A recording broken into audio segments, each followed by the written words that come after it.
Over the years, buying and upgrading mountain bikes, I've made some huge mistakes and wasted a lot of money. Today, I'm sharing 5 lessons with you, things that I've learned the hard way to hopefully help you avoid making the same mistakes. But I'm taking it one step beyond just sharing these lessons with you guys today, because I'm gonna be trying to take my own advice as I upgrade my Polygon Siskiu T7. Lesson number 1.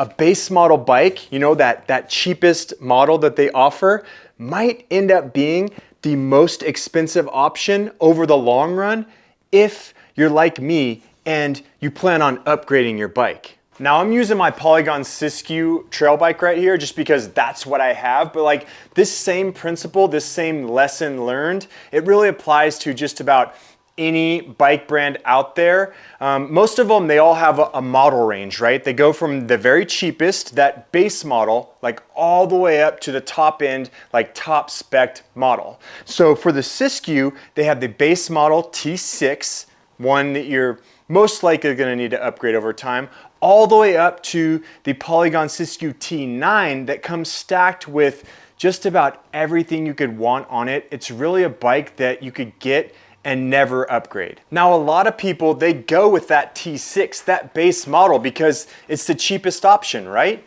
But over the years, what I've seen from most of the people that buy a Polygon Siskiu T6 or even something like this T7 is they end up upgrading their suspension, their brakes, their drivetrain, and by the time they do all that, they might end up spending like more money on their T6 than they would have on that top model Polygon Siskiu T9, and they still might end up with a mountain bike that's not as capable. But mountain bikes aren't cheap, you guys, and that's kind of where I find myself with the Polygon Siskiu T7 right here. I got the bike that I could afford. I realized there's a couple things I want to upgrade. Was it the best option? Maybe not. So just be careful, you know? Factor that into your budget when you're going to look at buying a new bike, and know that buying that base model, although it's the cheapest price tag up front, it might end up costing you more money over time. Bike upgrade lessons learned number 2.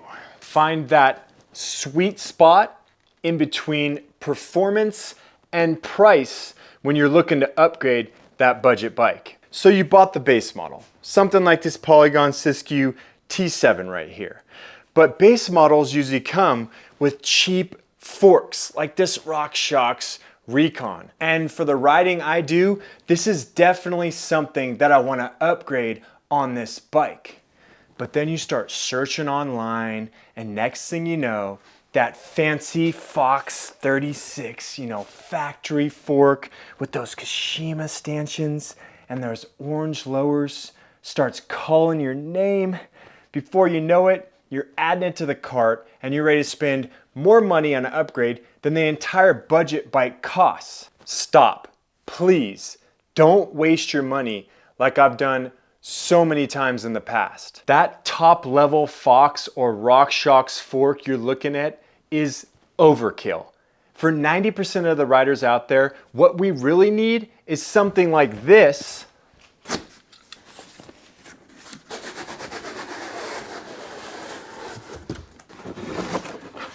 Marzocchi Bomber Z1. The Marzocchi Bomber Z1 fork right here costs less than half of what that top level Fox or RockShox suspension would.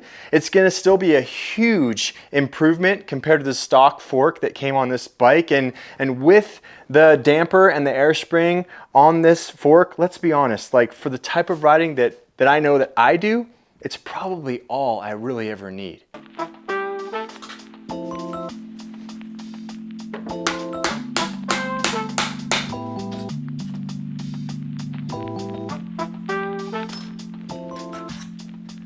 That perfect balance between price and performance and still looking good. Heck yeah, sick.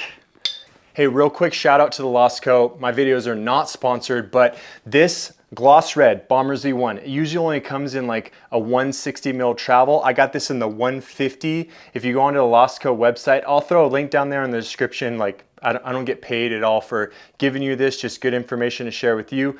You can get this in the 150 mil travel like I have right here. I think you can get it in like 130 to 170. They do the travel conversion for you and they send it out to you in the size you want. So pretty cool for the Losco. Definitely support those guys, fellow riders. I've worked with them a couple times and they got me this Bomber Z1 150 travel, and stoked, man. Looking so good on this Polygon. But let's go ahead, let's move on now. It's time for the next lesson learned. Lesson number 3. And this goes against what I said in my last video. Weight, it does matter. You see, in my last video, I talked about the fact that weight, like your overall bike weight, it doesn't matter as much as we think it does. And really, I was just trying to get the point across that we make too big of a deal, like shaving grams off of like the, you know, the weight of our cranks or like something like that, like spending, you know, X number of dollars more for like an XTR drivetrain versus an XT.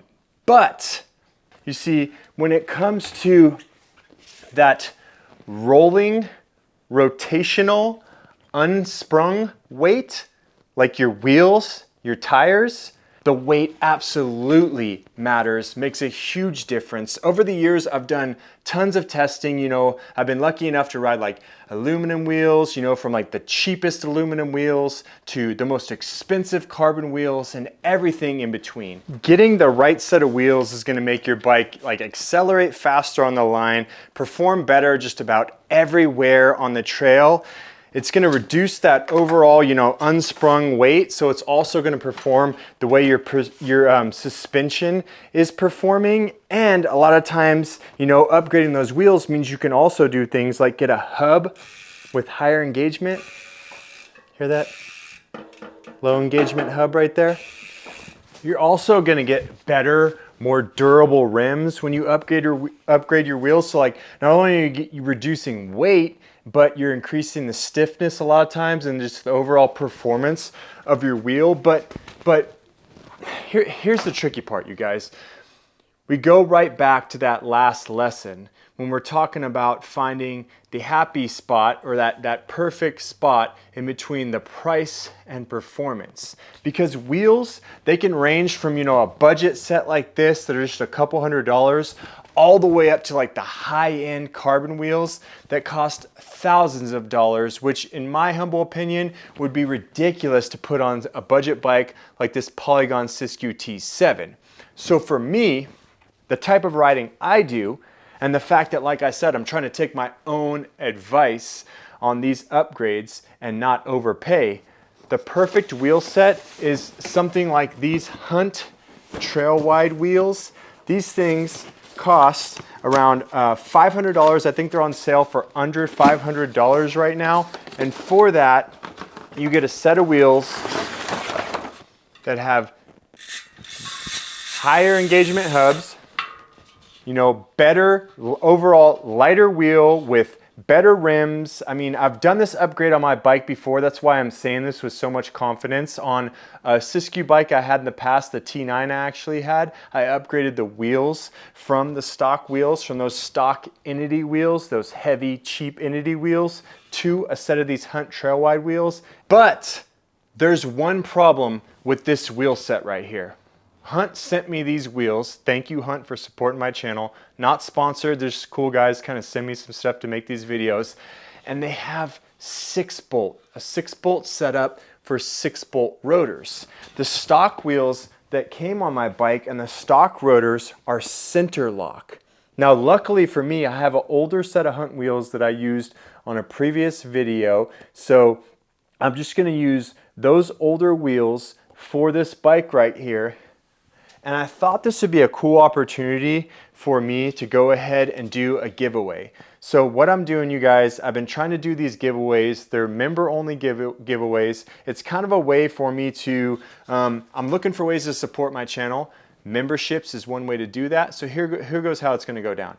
You go down there, link in the description. I'll have join this channel, join the Stoked Crew, and become a member. And if you become a member, and you go ahead and tell me that you want to be entered to win these set of wheels, I'll just do a raffle and I'll ship these wheels off to somebody, one lucky winner. So it's actually going to cost me money to ship these off. Now with that, it's got to be within the United States for it to kind of make sense for me, but hopefully that'll help give back to you guys, and I know it's going to help me. I'm trying my best to keep this channel like unsponsored, so I can give you guys just like real raw feedback from an average rider like you. So by using those memberships, that'll help me to be able to pay for these future upgrade videos, things like that. That fork right there that I actually paid for with my own money. But anyways, that's just a little thing right there. Gonna do that giveaway. Let me know if you guys are interested. Become a member, and let's move on to the next lesson, because this lesson with the weight matters when it comes to your wheels, I found a kind of cheap budget way to do it. But the next lesson on my list, there's just really no cheap way around it. Lesson number 4. Don't skimp on tires. I've rode and reviewed plenty of, cheaper mountain bikes, or actually even some of the expensive mountain bikes I've reviewed that just come with like either cheap tires or just the wrong type of tires for the type of riding that I like to do. And one of the things I've realized over the years when upgrading my bike is getting the right set of tires, and really like, let's just be honest, tires are fucking expensive, right? They cost way too much money. But when you find the right set of tires for the type of riding that you like to do, it's gonna make a huge difference in how your bike performs. In fact, if I could only upgrade one part on my bike, it would probably be the tires. Okay, actually that's like 2 parts, right? Because you're talking about the front tire and the rear tire. But the tires that I chose on these Hunt wheels are these Pirelli Scorpion tires. So what I love about these tires, first of all, they're an enduro style tire. So, giving me that enduro level of protection. Even on my trail bikes, I like a little bit more protection because I ride some pretty steep, gnarly downhill trails. So enduro level tires, they have really good grip in the front and really fast rolling tire in the back, because there's 2 separate tires that I run. On the front, it's the Pirelli Enduro M tire right here. 29 by 2.6. A little bit wider tire for the front. Tons of grip, big, beefy, tread pattern. Something similar to like an Assegai or a DHF, only this rolls just like a little bit faster, but I think it provides just as much grip. Not quite as soft of a compound maybe, but that means that this tire lasts a little bit longer, but still costs, about $90 to $100 for this tire, so definitely not cheap. And then for the rear tire back here, I like this Enduro, where's the R? Enduro R tire right there. This is the rear specific tire. So you can see those smaller knobs, closer spaced together, really fast rolling rear tire, 29 by 2.4. So a little bit narrower tire in the rear. And over the years, I've just realized that having a faster rolling rear tire for the way I like to ride, it just helps that back end kind of whip around the corners a little bit more. Front tire still has plenty of grip. I really love these tires, and as much as I'm trying to go, budget friendly, or at least try and be smart with the upgrades I'm doing on this T7, tires is something I absolutely will not skimp on. And a lesson I've learned over the years riding cheaper tires, riding more expensive tires, is don't skimp on tires. Buy the tires you want. Yes, they're too damn expensive. I don't know why. We can't change that.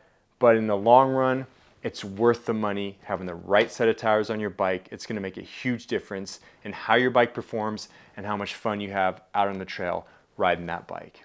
All right, let's go ahead and get the weight of the stock wheels so we can see the total weight that we shaved.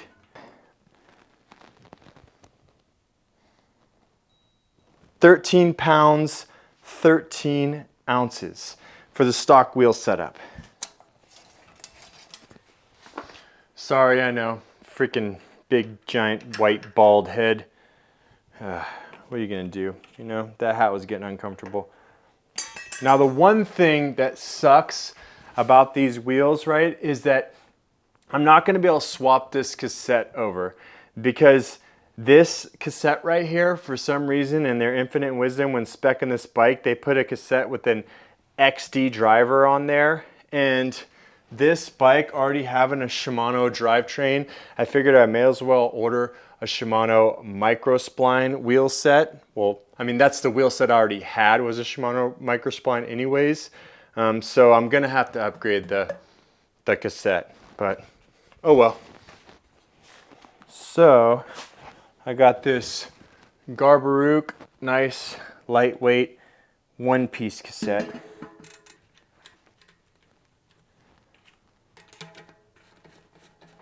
All right, upgraded wheel set weight.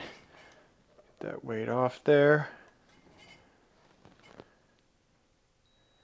10 pounds, 10 ounces. So from 13 pounds, 13 ounces to 10 pounds, 10 ounces.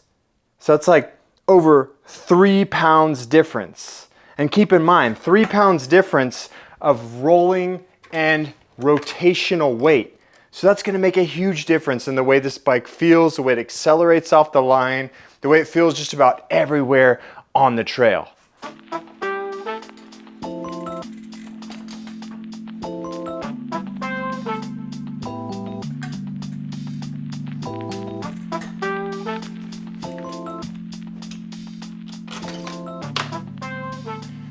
But you know what? That brings me right on to lesson number 5, which is you don't have to upgrade everything on your bike all at once. You know, I got a little carried away there with the cassette. I kind of needed to upgrade it because that had microspline, but now I've done quite a few upgrades to this bike. I'm starting to get into a bit of an expense, you know, with the previous upgrades I did with the grips and the pedals, the saddle. Now I've upgraded the fork, the wheels. Doing your upgrades like slowly over time, it's gonna allow you to make sure that you ride the bike, figure out what you actually need, take a little bit more time, find the right part, maybe find a sale. I got some discount codes down there, some affiliate links down there in the description. So there are some sales that I have down there. So maybe like find a deal like that. I mean, right now, just looking at this bike, I can tell you there are other things I would love to upgrade. Like this cockpit, I would love to put a nice Trail One stem on there. Maybe a little bit higher rise set of handlebars.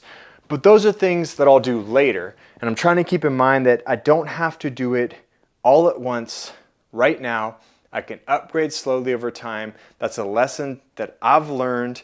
I've definitely gone overboard in the past. And like I've mentioned in a couple of my other videos, that upgrade addiction is real.